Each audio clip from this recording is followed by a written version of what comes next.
라디오도 좋고요. 또 언제 어디서나 요즘에는 음악을 마음껏 들을 수 있는 시대죠. 알고리즘으로 내 취향을 어떻게 파악을 하고 비슷한 선곡을 계속해서 맞춤으로 알려주기도 하고요. 근데 또 예전만큼 음악을 감상하는 감성, 또 추억은 좀 떨어지지 않았나라는 생각도 들고요. 오늘 라떼 경제사 시간에는 음악 감상의 변천사를 한번 들어보시죠. 경제 전문 뉴미디어 어피티 김정인 이사와 함께합니다. 안녕하세요. 안녕하세요. 음악 많이 들으세요? 저는 많이 듣는 편입니다. 요즘에는 특히 LP가 유행하더라고요. 네, 특히 네. 젊은 사람들이 LP판을 사서 모으는 게 또 다시 유행한다고 하고요. 또 LP 바도 요새 많이 생기더라고요. LP 바, 네, 음악 근데 감상 바. LP 턴테이블 전성기가 1940년대 후반부터 1960년대 중반까지인데 네. 근데 아직도 이제 음악 감상실이 따로 있고 팝업 행사까지도 열릴 정도로 좀 인기가 다시 올라오고 있더라고요. 그래서 뭐 유명 가수 한정판 LP판 판매 이런 것도 있고 아무래도 이제 복고 열풍도 있고 또 음악을 소유하려는 심리가 좀 복합적으로 작용하는 모양으로 보여요. 어허. 젊은 세대들도 이제 그 옛날 감성을 다시 한번 또 배우고 있는 그런 네. 시대고요. 우리 음악 감상의 그럼 시초도 LP 시대로 거슬러 가나요? 일단 여기서 이제 음악 감상이라는 범위를 좀 한정을 해야 될 것 같은데 왜냐하면 이제 공연도 있고 하니까 그래서 네. 음악 산업하고 이제 대중음악이 좀 발전하던 때 한정해서 이야기를 좀 해보면요. 이제 에디슨이 축음기를 발명한 1877년 이제 음악을 감상할 수 있는 세계에 좀 들어왔다고 보고요. 1877년. 네, 이제 1920년에 라디오 방송에 출연하면서 이제 소리 매체가 조금 대중화가 됐고 이제 1948년에 드디어 LP가 등장을 합니다. 네, 그 전에는 축음기에 이제 넣는 레코드가 한 면당 5분도 음악이 재생이 안 됐었어요. 이제 LP가 등장하면서 처음으로 몇십 분에서 몇 시간에 달하는 긴 음악을 녹음된 상태로 들을 수가 있게 되었습니다. 그래서 LP 등장하고 나서 전 세계적으로 정말 선풍적인 인기를 끌었습니다. 그랬겠네요. 그리고 지금 이제 LP를 제작하는 것도 많지 않아서 한 장에 기본 몇만 원 하더라고요. 네. 음악인들도 특집처럼 하나씩 내게 되고 또 희귀 음반은 정말 부르는 게 값이잖아요. 당시에도 이게 LP가 되게 귀하지 않았을까요? 네, 그래서 소장 가치라는 측면에서 그때나 지금이나 좀 이렇게 프리미엄한 매체인 것 같아요. 이제 당시에는 또 이제 축음기처럼 기기가 설치된 공간이 있었어야 이제 LP를 들을 수 있는데 네. 아무래도 그게 좀 비싸잖아요. 그러니까 부잣집의 전유물이거나 아니면 음악다방 같은 대중공간에서만 좀 감상을 할 수가 있었고요. 근데 우리나라에서 LP가 유행하던 시기를 보면은 굉장히 좀 세계적인 최신 유행을 빨리 따라가요. 지금처럼 인터넷이 있는 것도 아니고 물류가 그만큼 빠르지도 않았는데 LP를 재생할 수 있는 축음기도 상당히 인기여서 우리나라에도 이제 축음기 도매상들이 1930년대부터 들어와 있었거든요. 근데 재밌는 보도가 하나 있는데 1937년에는요 환갑잔치를 맞아서 이제 경기도 시흥군에 사시는 김삼복 씨가 이제 형편이 넉넉하지 못한데도 네. 한 푼 두 푼 모은 돈으로 축음기를 사서 학교에 기부했다는 게 이제 기사로 나고 그 학교도 이제 이거를 이제 축하 파티 그때 뭐 동네 잔치를 열어가지고 굉장히 크게 축하를 했을 정도로 우리 동네에 축음기 들어왔다. 네네 이제 교양 측면에서도 이제 우리 학생들은 이제 음악 듣고 공부한다 이런 이제 음악 감상이 굉장히 높은 평가를 받았습니다. 훌륭한 일 하셨네요. 김삼복 씨. 1937년에 학교에 축음기를 기부했다. 네. 그 시절에 많이 들었던 노래는 뭘까요? 저희 국내에서 사실 LP를 처음으로 생산한 게 1958년인데요. 58년. 네, 이제 막 이제 상업용으로 음악을 막 가수들이 낸 게 아니고 정부가 이제 냈었습니다. 그래서 정부가 주관하는 공보실 레코드 제작소에서 만들었는데 왜냐하면 공보실 레코드 제작소. 네, 전쟁 직후인데 국내에 레코드를 만들 수 있는 것도 없었고 문화적으로도 좀 너무 혼란스러워서 만들 수 있는 상황이 아니어서 네. 그리고 이제 음악이 좀 팝이나 이런 게 들어오면 약간 좀 풍기가 문란하다 이런 분위기도 있었거든요. 네. 그래서 이제 수입을 해와서 들어야 되는데 달러는 부족하고 일본과는 또 국교를 단절한 상황이었기 때문에 이제 문화적으로 이제 들어올 수 있는 게 거의 없었죠. 그러다 보니까 또 여기서도 재밌는 일이 생기는데요. 이제 국교를 단절을 했어도 민간교류라고 하긴 좀 뭐하지만 밀수 같은 것들은 이제 물 밑에서 지속돼서 도시에서는 정식 수입을 그나마 해올 수 있는 샹송이나 로큰롤 같은 서양 LP가 유행을 하고요. 시골에 가까울수록 일본의 엔카 이제 트로트 LP가 이제 밀수됐기 때문에 신조어 당시 신조어가 있어요. 뽕촌 팝도라고. 네? 네. 뽕촌 팝도요. 시골에서는 트로트 뽕짝이 유행하고 도시에서는 팝 음악이 대세다 이래가지고 이런 신조어까지 생겼습니다. 야, 근데 그 당시에는 또 LP가 밀수 네. 제품이기도 했었고요. 한규공님이 LP 바늘과 핀이 돌아가면서 규칙적으로 들리는 치치칙하는 노이즈 정말 매력적이죠. 사실 그게 이제는 되게 매력적인 시대가 됐어요. 최희진님, LP 많았는데 다 어디로 갔는지 보관을 잘할 걸 그랬어요. 테이프만 있네요라고.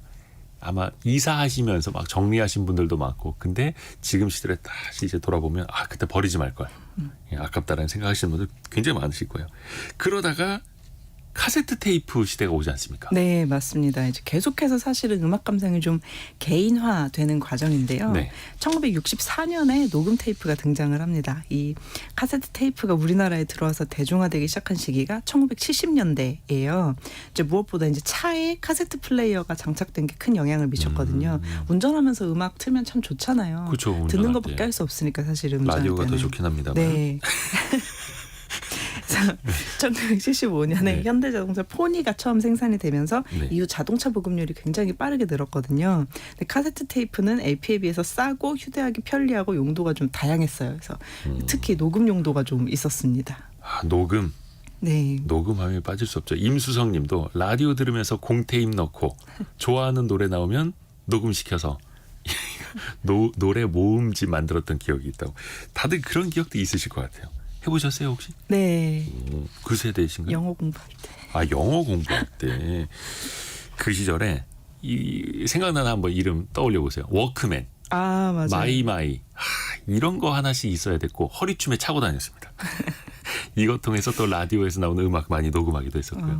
저 그 세대는 아닙니다. 이 허리에 좀 차봤어야 되는데. 네. 당시에는 그 공테이프도 그래서 되게 많이 수요가 많았잖아요. 네, 네. 당시 이제 백테이프, 공테이프 이렇게 이야기를 했는데 조금만 요령이 있으면 이미 녹음된 내용을 지우고 내가 원하는 소리를 좀 녹음할 수 있었던. 맞아요. 여러 번 녹음할 수도 있었어요. 맞아요. 그래서 말씀하신 대로 라디오에서 나오는 음악도 녹음을 하고요. 개인적으로는 이제 제가 선곡한 요새는 큐레이션이라고 좀 있어 보이게 이야기를 하는데 네. 이제 내가 고른 음악 메들리를 쭉 녹음해서 좋아하는 친구한테 주기도 했는데 그러니까 제가 해보지는 않았는데 받기는 했었어요. 그래서 제가 이런 거를 받은 좀 마지막 세대일 것 같은데 한 곡 끝날 때마다 좀 음성 편지 들어있기도 하고 그렇습니다.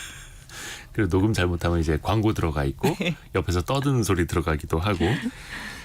추억의 시대네요. 추억의 시대. 근데 이게 그냥 혼자 라디오 음악 딱 기다렸다 녹음해서 듣는 거는 상관은 없는데 이걸 당시에는 막 판매까지 했었잖아요. 맞아요. 그래서 LP 때부터 이제 해적판, 이제 뭐 불법 복제, 이제 밀수 이런 것들에서 쭉 연결이 되어 있는 건데 이때부터 이제 해적판이라는 용어가 좀 널리 쓰이기 시작합니다. 네. 예전에도 계속 있긴 진짜 있었는데요. 저작권에 대한 개념이 잘 없던 시절. 네, 그래서 불법 복제 카세트 테이프가 범람하기 시작하고 청계천의 세운상가가 이런 해적판의 좀 성지였죠. 그래서 길거리에서 불법 노점에 손수레 테이프 가득 싣고 커다란 스피커로 최신 유행곡 틀어두시는 분들도 되게 많으셨고요. 당연히 다 해적판이죠. 사실 이제 정식 상점에서도요 70% 이상은 해적판이었던 기록도 있습니다. 왜냐하면 당시에 검열이 너무 심했던 시기여서 음질이 좀 안 좋아도 해적판을 사야 차라리 노래가 잘리지 않고 온전할 때가 많다. 이런 이제 현실이 있어가지고. 금지곡 많던 시절. 네. 물론 이제 엉뚱한 내용이 들거나 아예 불량인 경우도 참 많기는 했습니다. 그죠. 뭐 품질이 좋았던 시절은 또 아니었을 테니까요.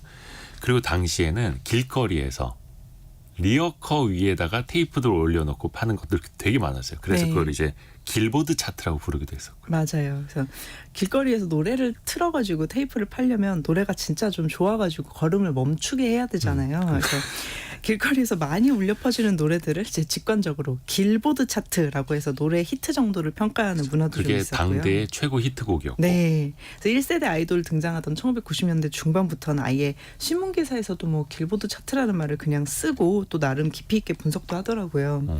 당시 이제 길거리 테이프 일명 길보드 차트를 중심으로 맞아요. 서태지와 아이들, 신해철, 신승훈, 김건모 등 이제 뭐 마로니의 칵테일 사랑 뭐 이런 노래들 가수들 정말 다양한 음악이 흘러나왔던 시절입니다. 특히 90년대가 가장 이제 음악이 다양했던 시절이라고 또 하더라고요. 맞아요. 이때 드라마 OST도 길보드 차트 대상이어서 노래의 인기가 또 드라마 성공 바로미터도 되고요. KBS 가요 톱10도 프로그램 꼭지 공식 명칭으로 길보드 차트 이름 사용했더라고요. 당시 진짜 가요 톱10이 최고였는데 5주 연속 1위 막. 근데 그 테이프의 시대도 저물어 갑니다. 네. 콤팩트 디스크가 나왔잖아요. CD. 맞아요. CD가 등장한 거는 1982년인데 예. 필립스하고 일본 소니에서 CD 플레이어를 발명을 해내요. 그러니까 카세트 테이프 전성기는 LP에 비해 좀 짧았죠. 근데 이제 CD의 장점은 디지털화가 되어 있는 거라서 여러 번 재생해도 이제 테이프는 늘어나잖아요. 근데 CD는 음질에 변함이 없습니다. 음질도 진짜 좋았죠. 그래서 전 세계적으로 베이비붐 세대가 이때 음악을 많이 들어서 지금도 음악 산업 이끌고 있다고 하는데요. 어쨌든 1980년대 말이 되면 CD가 좀 보편적인 음악 감상법이 됐습니다. 이때도 CD 플레이어 굉장히 많이 팔렸고 PC 본체에도 당연하게 이제 플레이어가 있었는데 지금은 사면은 그냥 없더라고요. 그렇죠. 요즘에는 CD 플레이어 구하기도 힘들어요. 인터넷에서 판매하는 곳도 별로 없고 CD 플레이어 초창기에는 이렇게 툭 치면 음악이 끊겨서 맞아요. 예, 흔들리지 않게 하는 게 또 하나의 필수 요소였습니다. 근데 그 CD 플레이어도 시간이 지나다 보니까 거추장스럽다. 너무 크다. 그러면서 또 MP3가 나와서 이걸 또 대체하게 됐잖아요. 맞아요. 저 아직도 PC에서 이제 MP3 듣던 위앰프 생각이 납니다. 이 MP3 파일은 이제 용량을 줄여도 음질에 큰 하자가 없게 됐다는 게 굉장히 장점이었고요. 근데 건전지 한 개로 10시간 넘게 음악 들을 수 있다면서 난리가 나가지고 비싸면 50만 원도 넘어가던 기기였는데 없어서 못 살 정도였습니다. 근데 이제 진짜 음악 산업이 좀 커질 준비가 된 거죠. 왜냐하면 온라인에서 드디어 구입하고 소비할 수 있게 만들었으니까요. 그래서 1998년에 미국에서 나왔던 PMP가 한 32메가 했었고 2000년대 초반에 출시된 아이리버는 훨씬 용량이 커서 수백 곡도 저장이 가능했었습니다. 그러다가 애플에서 아이팟을 출시하면서 지금 우리한테 익숙한 디지털 생태계가 탄생을 하게 되는 거죠. 근데 이 당시에 그 MP3 파일 구하는 게 거의 다 어둠의 경로가 많았어요. 맞아요. 저작권 인식이 별로 없었죠. 네, 당시에 곡 하나 다운받는데 700원에서 1,200원 정도 했었거든요. 네. 근데 1998년이 택시 요금이 1,000원이던 마지막 시절이에요. 그러니까 지금으로 치면 이제 기본 요금 지금 4,800원이잖아요. 네. 그러니까 4,800원 한다고 보시면 되는데 최첨단 기술로 음악을 활발하게 듣는 사람이 아무래도 이제 청소년기에서 청년기에 있던 분들이다 보니까 그 나이 때에는 한 곡에 1,000원이 좀 비쌀 수 있잖아요. 그래서 불법 공유 사이트가 되게 많이 생겨났죠. 소리바다 같은. 앞으로는 또 어떻게 변할까요? 이 음악 감상이 지금 뭐 스트리밍이 대세인데. 네, 그래서 사실 이제 스트리밍으로 스트리밍 시장은 계속 커지고 있고요. 네. 이제 아직 음원 시장은 좀 생산자하고 중개자가 어떻게 수익을 나눌지 발전해야 되는 부분이 많기는 하지만 그래도 중개자하고 소비자 사이의 교통 정리는 좀 된 것 같아요. 왜냐하면 소비자의 이용 행태에 맞춘 이용 서비스가 발달할 수밖에 없으니까요. 그래서 여기서 한 걸음 더 나가서 알고리즘이라는 기술이 생기면서 예전에 카세트 테이프 시절에 하던 음악 큐레이션은 이제 알고리즘이 대신 해주고 있죠.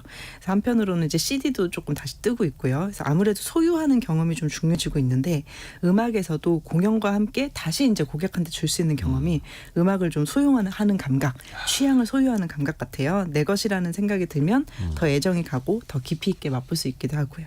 약간 좀 역사와 유행이 돌고 도는 것 같기도 네. 하고. 박민웅님. 친정아버지가 금형 기술자여서 하루 종일 시끄러운 곳에서 일하셨는데요. 집에 오시면 LP로 감상을 하시던 모습이 생각나네요. 보내주셨고요. 1319님. 소니 소형 워크맨 일본 갔다 오면 그거 사다가 자식들 줬던 기억 나신다고. 박성춘님은 워크맨은 부의 상징이었다.